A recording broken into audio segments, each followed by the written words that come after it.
Washington post পত্রিকায় প্রকাশিত একটা রিপোর্টকে কেন্দ্র করে একটা হাইপ তোলার চেষ্টা করা হচ্ছে যে আমেরিকাও বুঝে গেছে জামায়াত ইসলামী ক্ষমতায় আসছে। সেই রিপোর্টের বাংলা ট্রান্সলেশন অনেকে পাবলিশ করেছে। ওয়াশিংটন পোস্ট পেইড ওয়েবসাইট বলে অনেকে পড়তে পারেনি, বাংলাদেশের জন্য এটা করেছেন। হেডলাইন এরকম, ইংরেজিতেও ব্যাপারটা এরকম ছিল, জামায়াতের সঙ্গে বন্ধুত্ব করতে চায় যুক্তরাষ্ট্র। ইংরেজিতে যে হেডলাইনটা সেটা এরকম, US seeks to be friends with the বাংলাদেশের ওয়ান্স ব্যান্ড ইসলামিস্ট পার্টি, মানে জামায়াত। কি বলা হয়েছে এবং আসলে ব্যাপারটা কি? এটা কি জামাতের ক্ষমতায় যাওয়ার একটা ইঙ্গিত? যদি তাই হয়ে থাকে তাহলে ইসলামী আন্দোলন এবং হেফাজতে ইসলাম দল না, মনে হতে পারে তারাও ক্ষমতায় যাবে, কারণ এই রিপোর্টে তাদের কথাও আছে। মজার ব্যাপার হচ্ছে জামাতি অ্যাক্টিভিস্টরা দেশে এবং বিদেশে এটাকে দিয়ে এই ন্যারেটিভ তৈরি করার চেষ্টা করছেন যে আমেরিকা বুঝে গেছে, আমেরিকা তাই জামাতের পক্ষ নিচ্ছে। ইনফ্যাক্ট এর আগে আমরা জামাতের কিছু নেতা টেতাকেও দেখেছি এই ধরনের আলাপ করার জন্য করছেন তারা। যাই হোক, যেখানে ব্যাপারটা এরকম, তাদের কথাটা এরকম যে মানে বাংলাদেশে ইনফ্যাক্ট একজন মার্কিন কূটনীতিক কিছু নারী সাংবাদিকের সাথে কথা বলছিল, তার একটা অডিও লিকড হয়েছে, সেটাকে ভিত্তি করেই আসলে এই রিপোর্টটা। আর রিপোর্টে কিছু অংশ একটু পড়া দরকার। উনি বলছেন যে বাংলাদেশ এখন ইসলামপন্থার দিকে ঝুঁকে গেছে, এছাড়া আগামী জাতীয় নির্বাচনে জামাত তাদের ইতিহাসে সর্বোচ্চ আসন পাবে। মজার ব্যাপার, আমি দু একজন জামাতি অ্যাক্টিভিস্টকে দেখেছি এরপর যোগ করে দিচ্ছেন যে এমনকি তারা ক্ষমতায়ও চলে যেতে পারে, না ইংলিশ ভার্সনেও ক্ষমতায় চলে যেতে পারে, এটার কথা নেই। তারপর বলছেন তিনি এমন অবস্থায় তারা জামায়াত ইসলামের সঙ্গে বন্ধুত্ব করতে চান যে দল বেশ কয়েকবার স্বৈরাচার শেখ হাসিনার আমলে নিষিদ্ধ হয়েছিল। কূটনীতিক নারী সাংবাদিকদের বলছেন, আমরা চাই তারা আমাদের বন্ধু হোক। এছাড়া ছাত্র শিবিরের নেতাদেরকে তারা ডাকবেন কিনা, শিবির ওখানে আসবেন কিনা, এগুলো তারা জানতে চাইছেন।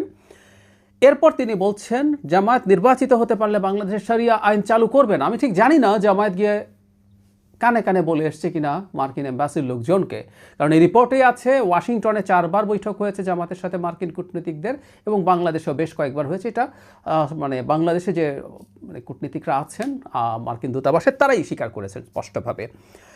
ওনাদের কানে কানে বলার অভ্যাস আছে। আমি অনেকবার এটা নিয়ে কথা বলেছি। বিবিসি বাংলার একটা রিপোর্টে দেখা গেছে ভারতের শ্রীরাধা দত্তকেও জনাব আবদুল্লাহ মোহাম্মদ তাহের বলেছেন তারা শরিয়া আইন কায়েম করছেন না। যাই হোক, তিনি বলছেন যদি শরিয়া আইন কায়েম করে তাহলে পরদিনই 100% শুল্ক আরোপ করবে পোশাক শিল্পে।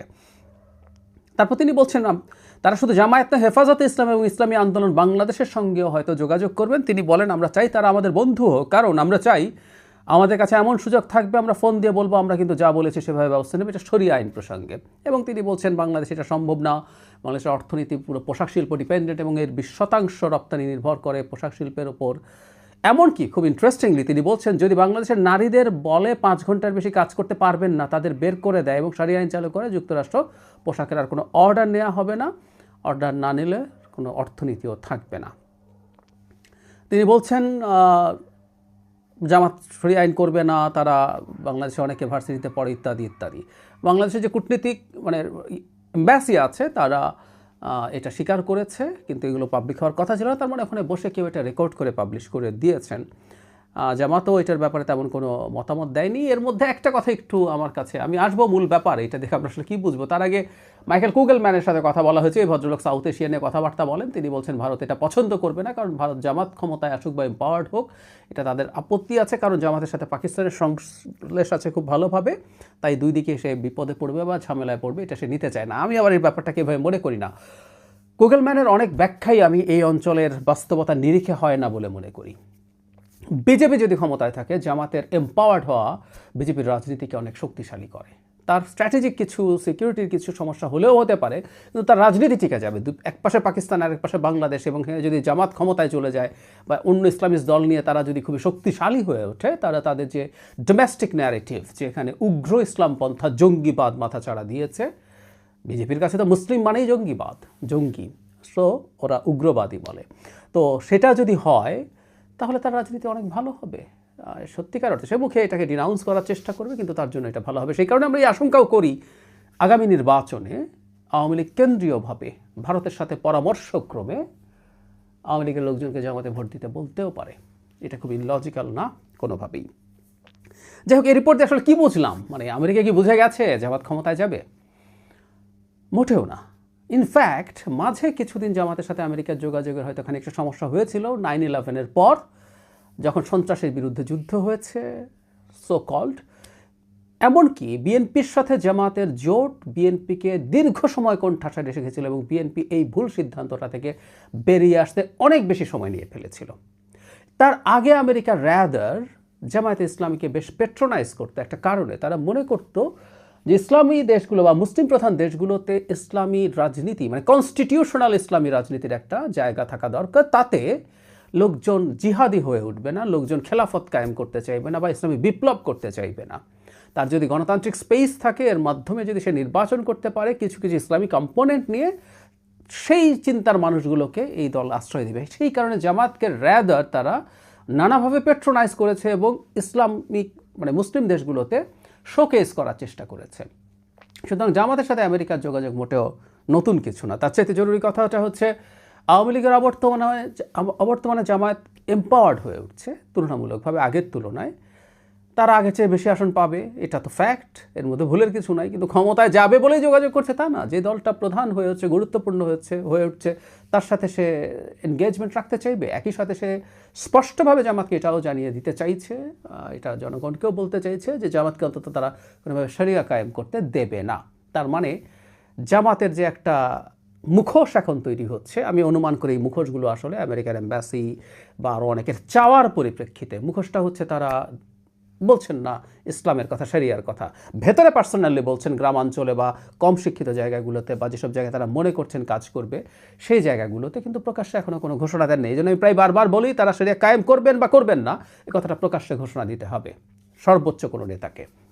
কোনো এক খ্রিস্টান ডেলিগেট গিয়ে দেখা করে এসে বললে আসলে আমরা সেটাকে সিরিয়াসলি নেব না। খেয়াল করি বাংলাদেশে বাস্তবতা যেটা, ইসলামী আন্দোলনে যেহেতু সেও কনস্টিটিউশনাল পলিটিক্স করে, সেও একটা ইসলামী দল, জামাতে চাইতে আর তারা শরিয়ার কথা অন্তত শক্তভাবে বলছে। আমেরিকা তার সাথেও এনগেজমেন্ট চায়, তার সাথেও বন্ধুত্ব চায়। তার মানে কি আমেরিকা মনে করছে তারাও ক্ষমতায় চলে আসবে? এগুলো ফালতু কথা, বাজে কথা। আমি প্রায় বলি যে একটা পরাশক্তি তার চেষ্টা থাকবে সবার সাথে এনগেজ করা, কারণ যে কোনো সময় যাতে সে যে কোনো কিছু করে তার সাথে নেগোশিয়েট করতে পারে।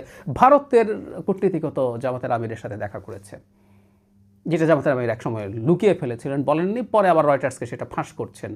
আমরা বলেছি এভাবে যে তিনি ফাঁসি বা করলেন কেন যদি কথা দিয়ে থাকেন, আবার কথা দেবেন কেন? আমরা জিএম কাদেরকে খুব হাসাহাসি করেছি না, ইন্ডিয়া থেকে আসার পর বলেছেন ওরা চায় না আমরা কি বলি, আমরা তাদের মধ্যে কী কথা আছে। তো ভারতও তো বসবে, যে দলটা বাংলাদেশে শক্তিশালী হয়ে উঠেছে তার সাথে সবাই এনগেজ করবে। চায়নার রাষ্ট্রদূত, অন্যান্য বিভিন্ন দেশের রাষ্ট্রদূতরা জামাতের আমিরের সাথেও দেখা করছে। খুব সিম্পল একটা ইস্যুকে হাইপ বানিয়ে, হাইপ তৈরি করে ন্যারেটিভ বানানোর চেষ্টা করছে জামাতের পক্ষের অ্যাক্টিভিস্টরা। হাস্যকর, মানে নির্বাচনকে সামনে রেখে তাদের অবস্থা এতটাই খারাপ যে একটা তথ্যকে ডিস্টোর্ট করে, বিকৃত করে তারা এই জায়গায় নিয়ে যাওয়ার চেষ্টা করছে। খুবই হাস্যকর। এটা এক ধরনের দেউলিয়াত্বেরই বহিঃপ্রকাশ।